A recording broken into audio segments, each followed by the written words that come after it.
Alcohol in all forms is a depressant. It decreases the alertness and efficiency of any person.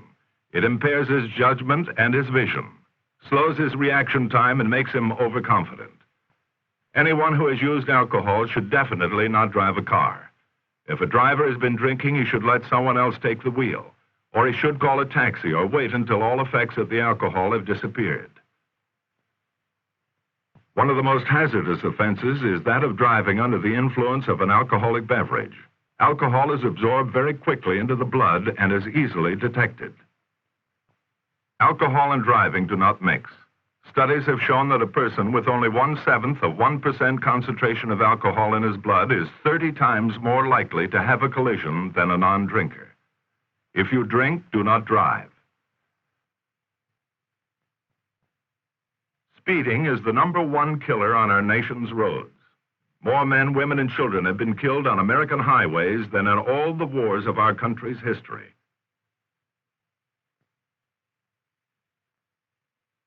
The basic speed rule is that you must always drive at a reasonable and safe speed.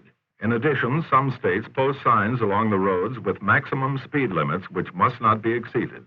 Different speed limits are usually in force in residential and business districts, and in special zones like schools, parks, and bridges. They are established for maximum safety and must always be observed. Safe speeds are determined by many things, such as weather, traffic, and the state of the road. Choose your speed to fit conditions. Remember, at 20 miles per hour, the odds of a collision being fatal is 1 in 1,000. At 75 miles per hour, it is 1 in 2. When you come to a school bus that is stopped to let children on or off the bus, you must make a complete stop whether you're coming from the opposite direction or traveling in the same direction as the school bus. You must remain stopped as long as the school bus displays its flashing warning lights. Exceptions are these. If you're driving on a highway which has separate roadways divided by a center zone, you need not stop for a school bus which is halted on the other roadway, but you should exercise special caution. You need not stop when meeting a school bus when the latter is stopped at an intersection or other place where traffic is controlled and the signals permit you to proceed. In all other cases, you must stop for a stationary school bus displaying flashing red lights, and when you proceed, drive extra carefully.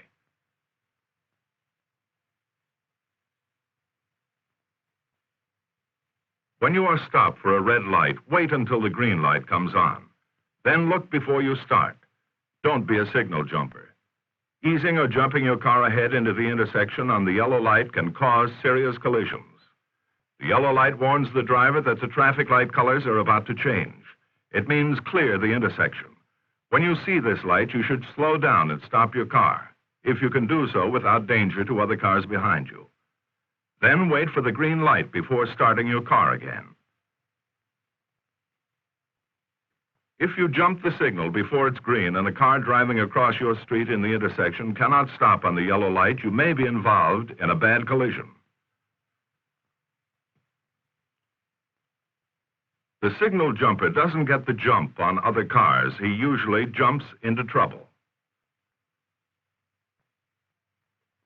While speeding is a dangerous driving practice, failing to keep pace with the general flow of traffic and driving at too slow a speed creates driving hazards fully as dangerous by increasing the overtaking and passing.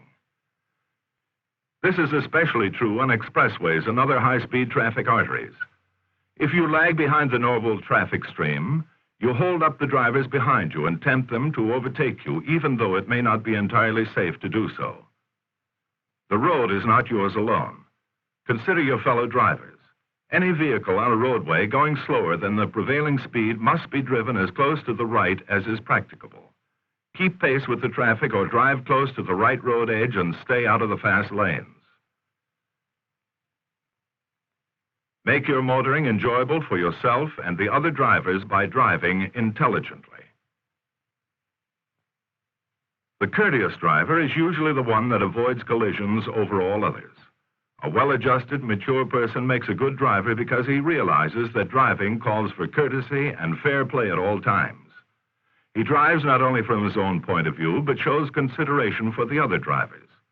When the courteous driver sees a car waiting to come out from a driveway or side street, or an oncoming car waiting to make a left turn in front of him, he allows him to proceed instead of causing him to hold up traffic behind him. The top-notch driver shows self-control, foresight, and good sportsmanship even when caught in a frustrating traffic jam. He resists the temptation to use his horn uselessly. He does not try to force his way into a seemingly faster lane, but waits until the traffic jam is alleviated. A safe driver is alert, careful, and courteous. When driving in built-up areas, your immediate danger zones extend to the sides, and you should choose your speed accordingly, always being sure of your stopping distance and never overdriving it. Someone may suddenly walk or drive into your path. If cars are parked in your side danger zones, reduce speed and show extra care. Pedestrians stepping out into the street from behind parked cars or children running out while playing create special driving hazards.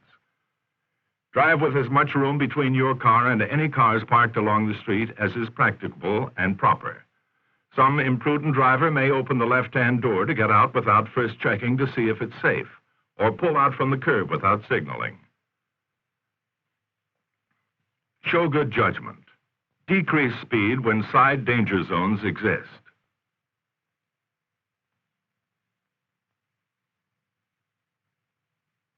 Fatigue can cause collisions. The overtired driver is less alert. He loses his sound judgment, his reaction time is slowed down, and he may even doze at the wheel. Collisions are almost sure to follow. When they happen because a driver is asleep at the wheel, they are generally very serious. Don't drive when you're fatigued. If you're alone, stop and rest. If possible, turn the wheel over to someone else. The odds for a collision increase as the driver begins to get fatigued. Don't drive too long a stretch without rest.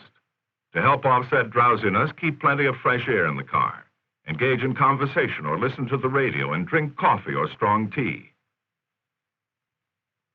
Stop occasionally and get out and walk around. Even a good driver gets tired, and a good driver doesn't take chances. Many urban streets have streetcar or railroad tracks running down the center of the roadway used by motor vehicles. Avoid driving on these tracks. Always drive over them, straddling them. They're slippery, especially when they're a little wet, and they may cause you to skid. If you do go into a skid, steer slightly in the direction in which the rear end of your car is skidding, but do not apply the brakes. This might increase your skid. And don't oversteer, just enough to get off the tracks.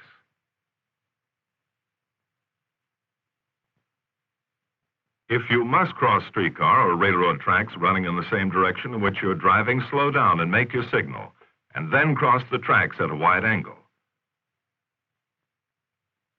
Always drive extra carefully when the street upon which you are traveling presents special hazards.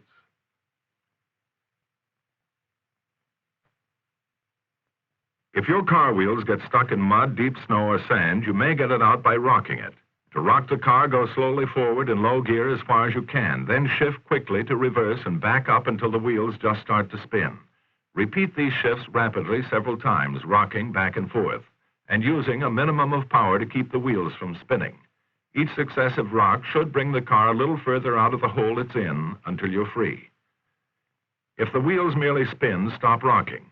You may have to dig out in front of the mired wheels and find something in which to create traction under them, such as branches, stones, or even burlap. The rocking operation is often successful, but it's still better not to get into a position to get stuck in the first place.